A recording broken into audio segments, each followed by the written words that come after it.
Hi, Blake Matthews here with Florida Orienteering, doing a little public service announcement about SportIdent finger stick timing. This is useful for anybody who uses the SportIdent timing system for orienteering, but in particular this video is made for JROTC instructors and team captains. And I'm making it because as I time events, sometimes I hear runners tell me they've been instructed to hold a stick in a station for an extended period of time or punch multiple times in order to kind of be very, very sure that a particular punch takes. And here's what I mean by that. I've got a finger stick here. Typically, all you got to do to get it to punch is dip it in. You get the beep and flash, you're done.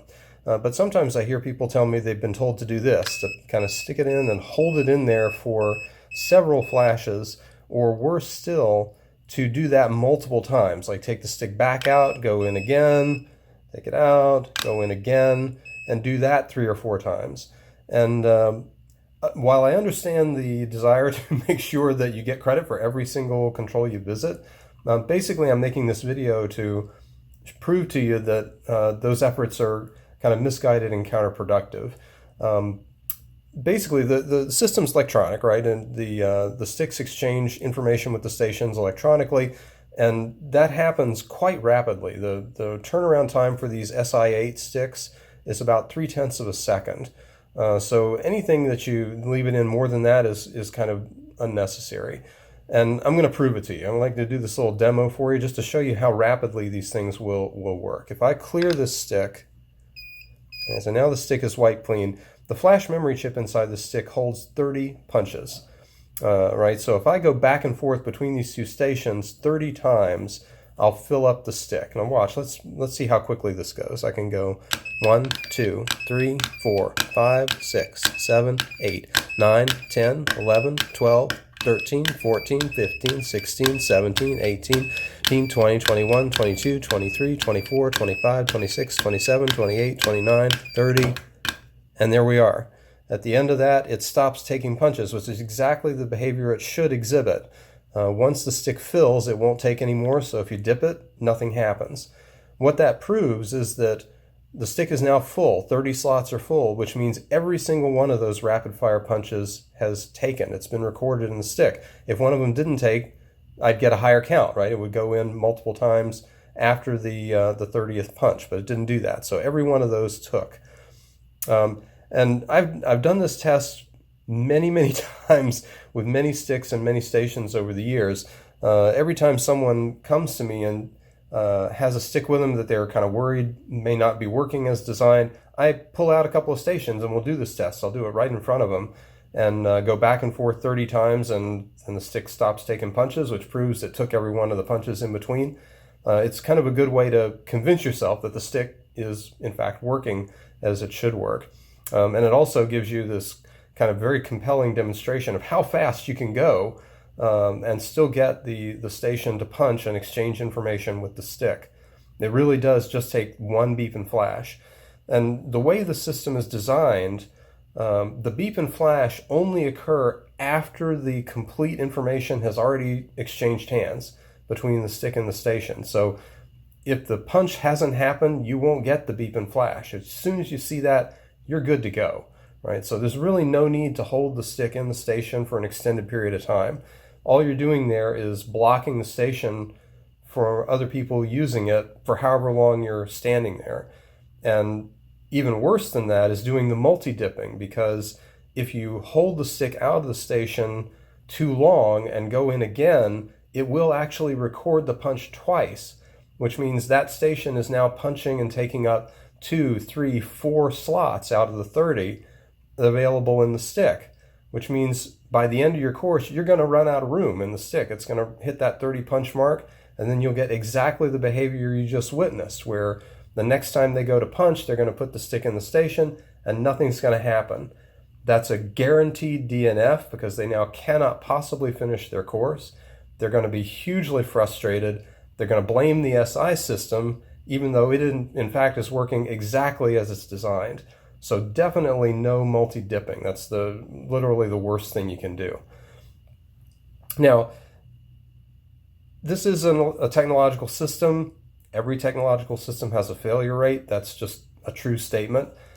However, this system is used not only in the United States, but also in Scandinavia and Europe and other places where orienteering is much bigger than it is here, and there are many more events and many more participants. And many of these events will have thousands of runners attending and tens of thousands of punches accruing across the set of controls. And after doing that for 20 years in that kind of environment, using the system, the failure rate on these SI systems is pretty well understood. And it's somewhere in the vicinity of one failure per 100,000 punches. All right, to put that in context, I did a little quick and dirty calculation. In 4 years of doing events in Florida, we've accrued a aggregate total of about 125,000 control punches. So while it is very possible that we've had a punch failure occur during our 4 years of events, maybe even it might have occurred twice, but if it's occurred more often than that, it would be a real surprise. Basically, what I'm trying to say is that if a stick comes in missing a punch, the chances that that's a result of a technological failure as opposed to human error are ridiculously long. It's just a statistical fact that the system doesn't fail often enough for that to be a serious consideration for us to worry about. And I say this I'm not putting any kind of commentary on people's level of honesty, right? This is not if somebody comes back in, they're missing a punch and they claim that they punched it, it's not a binary case where either they punched the control and they're telling the truth, or they didn't punch it and they're lying, right? There's a third, and in my experience, far more likely alternative, which is that they're telling the truth about what they remember, but they're simply honestly mistaken about where they went and where they didn't go. And I say this, again, not as a commentary on any particular person or generally how honest people are. It has nothing to do with that. I've used this system for 4 years. I've presided over 80 events, 125,000 punches, and I've double-checked the system numerous times over those 4 years. There are ways to download the backup memory inside each station to double-check whether punches took place. And of course, we have an extra system, the use of the Livelox system, that allows us to double-check whether a person actually visited a control by looking at the GPS log of where they actually went. So there's ways of checking up on the system, and I've used them for 4 years. And I've just never seen an instance where the double checking bore out the eyewitness testimony, right? Somebody will say, oh, I'm sure I visited that control. I'm absolutely positive I was there. And then I'll go and check the GPS log, and it proves convincingly that they were not there. And again, not a commentary on their honesty. Basically, when I tell someone at the finish table that they missed a punch, I'm basically asking them to do something impossible, right? I'm asking them to confirm a memory that they don't have, right? A memory of going past a control station that they never visited. And I get it. That's frustrating. And of course they're going to push back. Of course they're going to be skeptical of that, because you can't have a memory of a visit to a station that never occurred, right? So they have nothing to confirm. They have nothing to go on. Me telling them about the reliability of the system, me making this video, that doesn't change their emotional reaction to it. But what does change it is looking at their log, their GPS log. And so I'm going to make another shameless plug here for the Livelock system. I'm a big fan of it. And if you're a belt and suspenders kind of person and you really want the extra assurance of getting credit for every control you visited, what you want to do is encourage your runners to use the Livelock system, right? They're carrying their smartphones. They use this system to GPS log everywhere they go.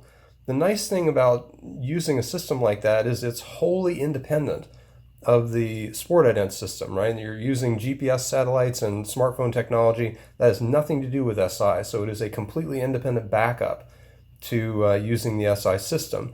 And what's really great about it is it's available in real time. When the recording stops, it automatically uploads and overlays the track on the map, and that information is available right away in real time at a time where it could actually be used and make a difference in the results at particular events. As I said, there are ways to double check and download backup memories of stations and so forth to spot check whether a punch really occurred. But really, logistically, we can't do that at events because it means pulling the station out of the woods. And logistically, that's just not feasible in real time at an event. Nobody wants to wait for that to happen to adjudicate any protests that take place.